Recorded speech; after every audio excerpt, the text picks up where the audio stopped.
திருவண்ணாமலையின் தல வரலாறு. படைக்கும் கடவுளாகிய பிரம்மாவும் காக்கும் கடவுளாகிய திருமாலும் இருவரில் யார் பெரியவர் என்ற சர்ச்சை ஏற்பட்டது. இருவரும் சிவபெருமானிடம் சென்று தம்மில் யார் பெரியவர் என்று கேட்க, சிவபெருமான் தனது அடியை அல்லது முடியை உங்களில் யார் கண்டு வருகிறீர்களோ அவர்தான் பெரியவர் என்று கூறினார். சிவபெருமான் ஒரு அளவற்ற முடிவற்ற ஜோதி பிழம்பாக வெளிப்பட்டார். திருமால் வராக அவதாரம் எடுத்து அடியை காண பூமியை குடைந்து சென்றார். அடியை காண எவ்வளவு ஆழம் சென்றாலும் ஜோதியின் அடிப்பகுதியை காண இயலாமல் திரும்பினார். பிரம்மா அன்னப்பறவையாக உருவெடுத்து சிவபெருமானின் முடியை காண உயர பறந்து சென்றார். எத்தனை நாட்களும் எத்தனை காலமும் மேலே சென்றாலும் அவரால் ஜோதியின் மேல் பகுதியை அடைய முடியவில்லை.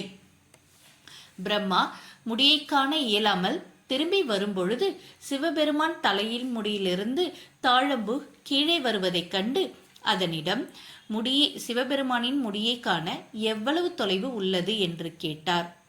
தாழம்பு தான் சிவபெருமான் சடையில் இருந்து நழுவி 40,000 ஆண்டுகளாக கீழே நோக்கி வந்து கொண்டிருக்கிறேன் என்று கூறியது. பிரம்மா முடியை காணும் முயற்சியை விடுத்து தாழம்பூவிடம் ஒரு பொய் சொல்லும்படி கூறினார். சிவபெருமானிடம் சிவனின் முடியை பிரம்மா கண்டதாக சாட்சி சொல்லும்படி கேட்டுக்கொண்டார். இதற்கு தாழம்பூ ஒப்புக்கொண்டது. இருவரும் பொய் சொன்னதை முக்காலமும் உணர்ந்த சிவபெருமான் பொய் சொன்ன பிரம்மதேவனுக்கு பூலோகத்தில் ஆலயம் அமையாது என்றும், பொய் சாட்சி சொன்ன தாழம்பு சிவபூஜைக்கு உதவாது என்றும் சாபமிட்டார். பிரம்மாவும் திருமாலும் தான் என்ற அகந்தையை நீக்கிட சிவபெருமான் ஜோதி பிழம்பாக நின்ற இடம் திருவண்ணாமலையாகும்.